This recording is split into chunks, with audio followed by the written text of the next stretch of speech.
which spreads should you use? We already covered vertical spreads here, both call spreads and put spreads here on the channel. But today we're going to be taking a look on when it is more profitable to open one over another.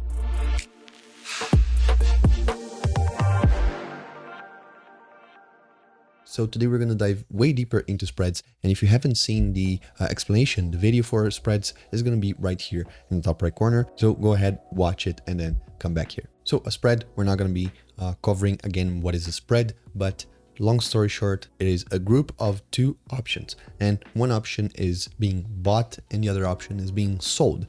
And the difference between the buy price and the sell price is what makes the spread either a debt spread or a credit spread, depending on the premium, if you're going to pay a premium and if you're going to receive a premium. So long story short, this is what a spread is. So why use a spread and not just vanilla options? Well, if you're buying an option, vanilla options tend to be expensive if you want to go in the money or at the money, if you want to buy in the money or at the money options. And if you want to sell, it tends to be expensive for the collateral needed to open to sell an option. So debit spreads, those that you have to pay capital up front, they are used to reduce the premium needed to open a position. So let's say you were going to pay $500 to open a position on a vanilla option. Well, now you're going to pay $300 to open a spread, a debt spread. And for credit spreads, they're used to lower a position's risk. So the maximum risk that you have by selling a vanilla option, of course, you can be selling a call or a put. They have two different risks, but they still have risks.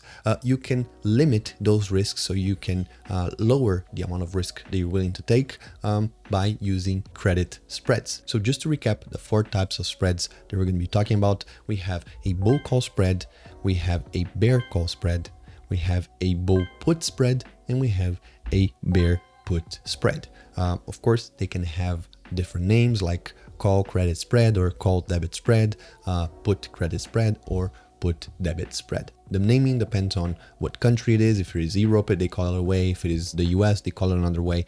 But they all do the same thing. They're the same strategy. They just have different names according to where you are in the world. So if you want to understand which one does which, like what does a bull call spread does over a bull put spread, well, then again, I recommend you go watch the video on spreads that we did, because there you can visually understand and see what these individual spreads do. But here we're going to be going over which one should you pick for which type of market you have currently. We already explained that you use vertical spreads for two reasons: to either reduce premium cost or to lower the risk itself of the position. But we have to understand why they're called vertical spreads. Well, it is actually way simpler than you think. They're called vertical because they have the same expiration date. So the expiration date, it is vertical, and they just have different strikes. So if one strike is a $60,000, the other one's going to be a $70,000, but it is still on the same date. So when it is on same date but different strikes, it is a vertical spread. So you also, of course, have a horizontal spread. Those are calendar spreads. Those are more complicated strategies. And what they usually do, they have same strikes, but now they are across different expiration dates. So one, let's say, expires on May 5th and the other one expires on May 10th. So you group these two options, these two vanilla options, to create a horizontal spread or a calendar spread, whatever you want to call it. And they also have their utility, but it is something way more complex than we're going to be talking about today. So now you understand why they're called vertical, and now you also know that we have horizontal spreads and what are these horizontal spreads, which again, if needed, we can cover that on another video. So let's talk about the premium itself. To reduce premium, you use debit spreads. So you understand that when there's huge market movements, so it can be because of data, news, a huge event that happened, volatility spikes. So the IV is going to go through the roof, and the higher the IV, the more inflated. So the higher the price for these options on the buying side and on the selling side. Options become more expensive at higher volatility. This is a fact. And because of that, you can find vanilla options going for way more than either your budget can handle or way more than you wanted to pay for that specific option. So what do? This is where you use vertical debit spreads, which can be a debit spread on the call side or a debit spread on the put side. As we said before, puts and calls, they're not only to go down, and up respectively. You can use bullish put spreads and you can use bearish call spreads. So you can break a little bit that stigma that everyone has when they first start with options, that calls are going up and puts are going down. No, you can also have puts being profitable when the asset goes up, and you can have calls being profitable when the asset goes down. So the term call and the term put is not relative to going up or going down. So while the vertical spread, they do cap the maximum amount that you can make, which does not happen when you just buy a vanilla option, which has unlimited upside. But if you compare the amount that you're paying to the amount that you can make, spreads are indeed a good strategy, because if they were just capping the maximum that you can make with no benefits, then why would someone use spreads? I don't know if you get what I'm saying. So spreads do have a downside, which yes, they cap the maximum amount that you can make out of a position, but they also have a benefit, which because you're going to be paying a lot less, the ROI of the option can be higher than just buying a vanilla option. And again, why is this capped? Well, because if you put together a naked put and a naked call, they form a spread on a P&L chart. So again, what you're doing, you're buying an option and you're selling another option to lower the cost, because on one side, when you buy, you have to pay. So you have to take out of your pocket some money, but when you're selling, you receive, so you put back in your pocket some money. And that difference, if you still have to pay more than you receive, is what debit spread is. Another reason why you use debit spreads is because one volatility kind of takes away the other volatility. They kind of offset each other. So the volatility on the bought side and the volatility on the sold side, if they're similar, they kind of counteract each other and keep the spread in balance. So this is why spreads on a high IV or on a ramping IV is also good as well for your strategy. As far as reducing risk, this is where credit spreads, they come in. They can help a lot by reducing a lot of risks from the seller side. Usually buyers, when they talk about sellers, they think sellers are crazy. I even saw that in the comments down below. And an analogy that people usually make is like option sellers are like people that are picking pennies on a highway. Yes, they're making free money pretty much, but you never know when they're going to get ran over by a car. That is a funny analogy, but it's because people don't understand that, yes, the reward is very little when you compare to the amount of collateral that you have to put on, but they don't understand that the secret is that we have a higher probability of profit and a higher win rate. So when the win rate is huge, this person, even though yes, it seems like we're crossing a highway to pick a penny on the floor, to pick a dollar on the floor, but what they don't know is that when we do this, the highway is almost all the time empty. So there are no trucks, there are no Teslas, there are no cars driving. So keeping the analogy going, almost every time the highway is empty. So almost every time we go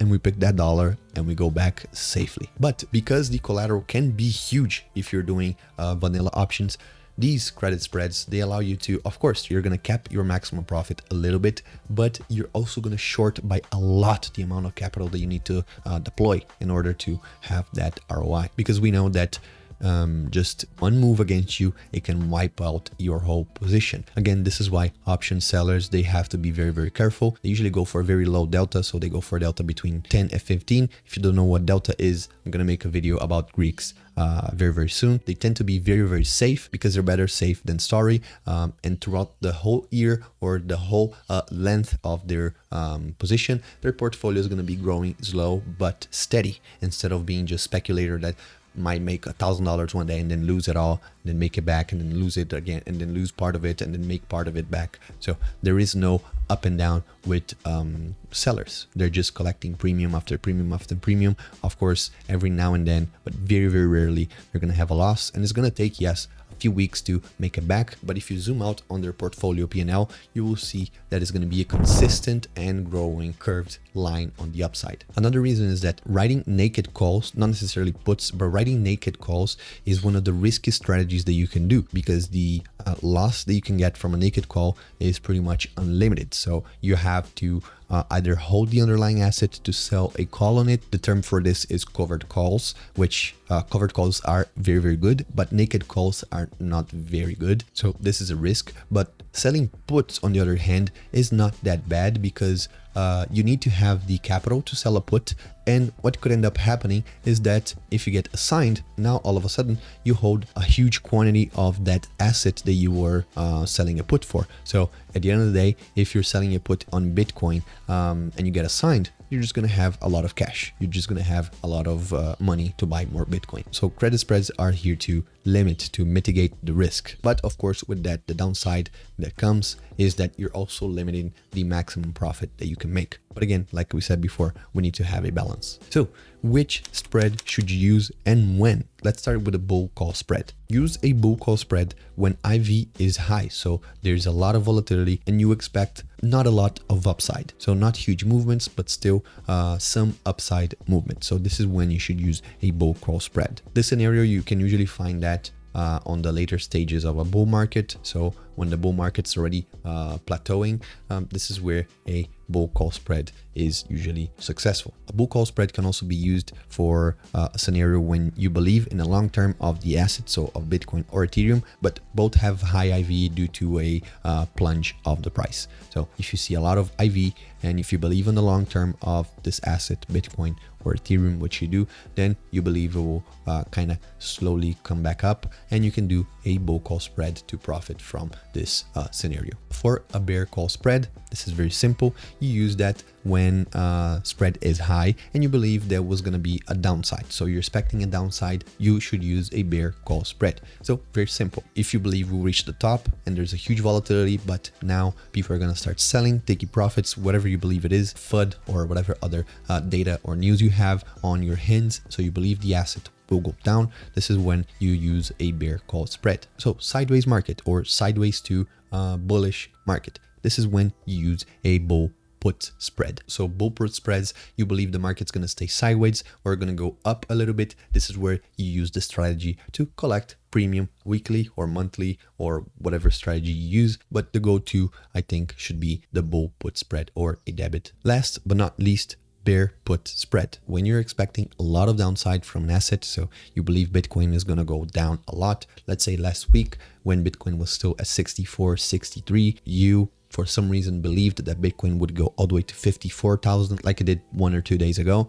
Well, this is where you could have opened a bear put spread, meaning that you expect a downside on the asset. So you open a bear put spread. You can also use bear put spreads to lower the amount of premium you have to pay on a period of low IV. So on low IV, premiums are already dry, but if you want to even go cheaper with these premiums, you can use a bear put spread instead. An important thing that I want to mention is there's always a trade-off. So of course, you're going to be protecting yourself, you're going to be reducing costs, but all of this comes with condition. And the condition is usually limited gains. You're limiting the amount of upside that you can have. So this is a condition that I think makes sense most of the time. But of course, this is something that you need to take in consideration. Otherwise, you're going to be expecting unlimited upside like you do with buying calls or puts, but you're not going to have those because you're limited. You're literally opening a position that have a limited maximum profit and a limited maximum loss. So you should understand that before you get into the operation. So which strikes should you pick with these spreads? So let's make an example.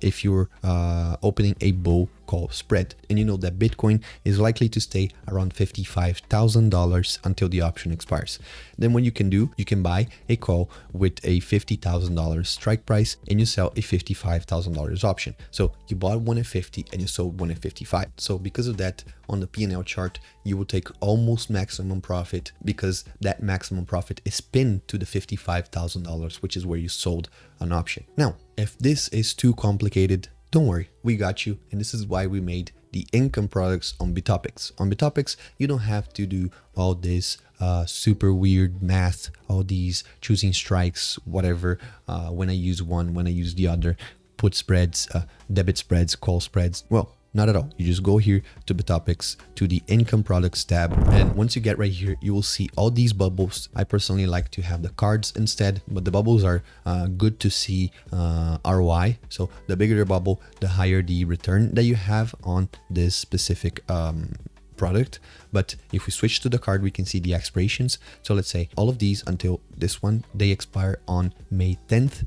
And all of them have different risks reward. So you can see this one is medium, this one is high. We have a lot of highs, we have a lot of mediums, and some of them go to 1400% ROI. Some of them are a little bit more safer on the 7.3, the 5.5. We have some 12. They're safer and there's risky options. When it's green, it is a put credit spread. When it's red, it is a call credit spread. So we already explained that before, but here you don't have to understand the whole strikes, expirations, things behind it. We simplified it as much as we could to make sure you're able to open a position knowing what you're doing. So it is very simple. If you believe that by May 10th, so in 8 days from the time of recording, Bitcoin will be above $54,000, you open this position and your maximum profit is 7% out of what you put. So let's say you put right here $100, you will make $7.20 in profit. Of course, this is where I mentioned that people think sellers are crazy because they're putting up $100 to make just $7. That is not a good return. But again, the probability of profit here is way higher than making 796%. You can see that. So it is more probable that we can make week after week this 7, 4, 3%, 2% recurrently, and that adds up to compound the amount of money in your portfolio instead of trying your luck and going for, let's say, the 783% option. So these are spreads. These are vertical spreads. They're put credit spreads or call credit spreads, as I said before. And here you can pick and choose your risk without having to do all the advanced techniques, advanced calculations that you have to do when you're opening a spread manually. If you haven't checked that out already, go check out Bitopics. It's going to be the first link in the description. And I hope this was able to explain when should you go for one over the other. And if you're having profits with spreads, let us know. What is your favorite spread? Comment down below. Let me know what you think. And if you have any questions, I'll be there to answer all your questions. As always, we've reached the end, and I'll see you guys in the next video. Thanks so much. Peace.